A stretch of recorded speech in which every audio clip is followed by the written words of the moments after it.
ये इसमें तो कोई इख्तलाफ नहीं हो सकता कि एक जो इमरान खान से हमें बात की बड़ी इंपॉर्टेंट है कि जो कौमी सलामती के अदारे हैं,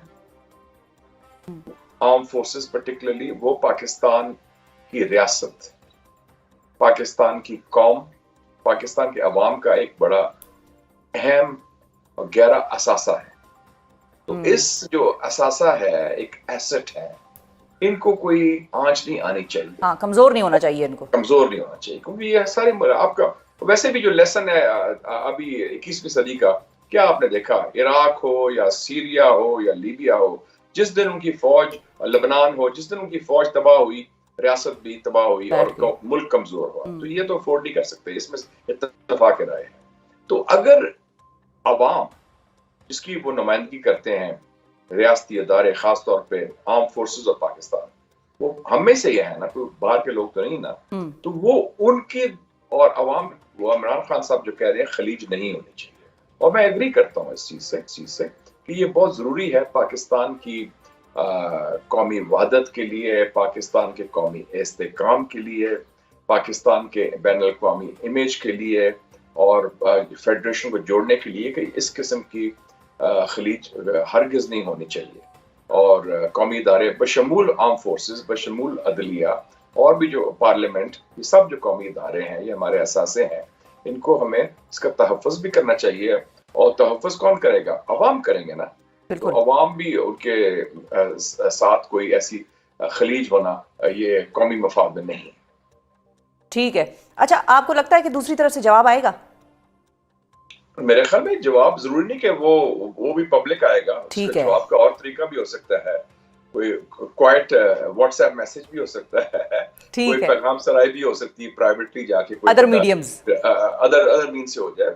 जवाब के कई तरीके हैं, वो सिग्नल हो सकता है, कर सकते हैं। तो मेरे ख्याल में मुझे जो खुशी है कि कम से कम ये रवाबित तो बहाल हुए हैं ना। हाँ। ये गुफ्तगू कर लेकिन आपको और हमें तो खुशी है, हुकूमत को कोई खुशी नहीं है। हुकूमत को तो टेंशन पड़ जाती है जब वहां पे कुछ होता है। हुकूमत कहती है भाई ये डील कर रहे हैं, देखो ये एंटी एस्टेब्लिशमेंट कभी है ही नहीं, थे ही नहीं, इनका वही नजरिया है और ये उन्हीं के कंधों पे आना चाहते थे और उन्हीं के कंधों पर आ जाएंगे दोबारा से। ठीक है जी, वो तो अपनी सियासी बयानबाजी अपनी जगह। मैं तो हुकूमत का मेरा इशू नहीं या किसी पार्टी का, मेरा इशू है पाकिस्तान और पाकिस्तान का इस्तेहकाम, और जो पाकिस्तान के मफाद में है मैं वो बात करूंगा एज अ पाकिस्तानी। तो एज अ पाकिस्तानी, जो 25 करोड़ पाकिस्तानी को तशवीश है कि मुल्क संभल नहीं रहा, एक चपकलिश चल रही है, तकरार, तजादुम और तसाद की सियासत चल रही है, और हमारा मुल्क अनस्टेबल है, उसकी वजह से दहशतगर्दी भी बढ़ रही है, उसकी वजह से इन्वेस्टमेंट नहीं आ रही। तो लोग चाहते हैं मामला सेटल हो, जैसे मैं कहता हूँ हीलिंग टच दिया जाए, दस्त शफा हो, ताकि मामला सेटल हो। और सेटल होने में कलीदी किरदार जो है वो है कि कैदी नंबर 804 और गेट नंबर 4 के दरमियान जो फासले हैं वो कम हो, और उनकी आपस में गुफ्तगू शुनीद भी हो और उनकी मफाहमत भी हो। 4 का बड़ा जबरदस्त लाका साहब का आपने मिलाया है। आज आप मैं तो फैक्ट्स की बात कर रहा हूँ कि वो भी 804 है और गेट नंबर भी 4 है। लेकिन ये जो एंगेजमेंट है कैदी नंबर 804 और गेट नंबर 4 की, ये आपको डाउन द लाइन होती हुई नजर आती है?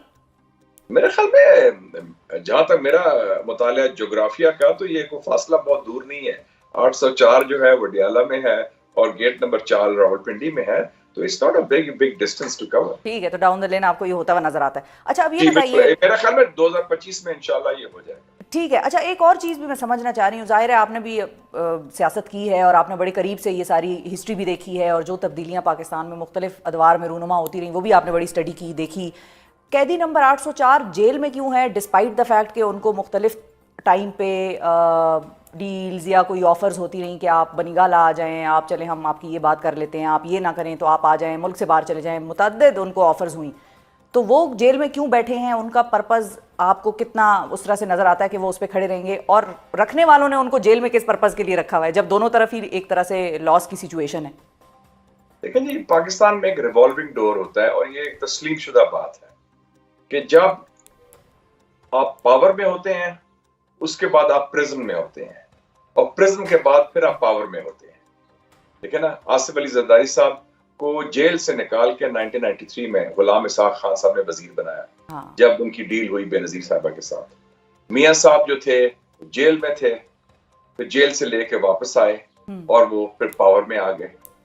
اور جب وہ پاور میں آئے تو عمران خان وہ جیل چلے گئے. اس سے پہلے جب میاں صاحب جیل گئے تو عمران خان پاور میں آ گئے. تو یہ ایک ریوالونگ ڈور انفارچونیٹلی بن گئی ہے. لیکن آپ نے یہ بھی دیکھا کہ جیسے امریکہ کی سیاست کا مطالعہ کریں کہ لوگ کہتے تھے کہ ٹرمپ کے خلاف کیسز بڑے ہیں, ٹرمپ جیل جائے گا. جیل جانے کے بجائے وہ صدر بن گیا, حالانکہ اس کے خلاف کیسز بھی ہیں, ان کے خلاف الزامات بھی ہیں, ان کے خلاف کافی پیچھے گورنمنٹ پڑی رہی.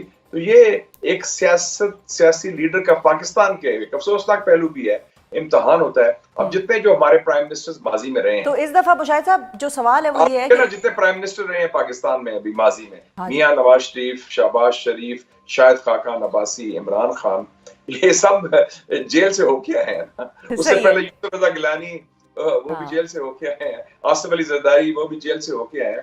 تو یہ لگتا ہے کہ پاکستان میں افسوس ہے کہ جیل کا وہ پاور کا راستہ جو ہے وایا پریزن ہے. وایا پریزن ہے. تو پھر اہم سوال تو پھر یہاں پر یہ ہوا کہ مشاہد صاحب آپ کو یہ لگتا ہے کہ آنے والے وقتوں میں جب ہم کہتے ہیں کہ 2025 میں یہ انگیجمنٹ بھی اور اسٹرانگ طریقے سے ہوگی, تو یہ ریوالونگ ڈور جو ہے وہ بھی ایک حد پہ جا کے رک جائے گا اور پھر ریوالونگ اس کی سچویشن جو ہے وہ ختم ہو جائے گی فار ایور؟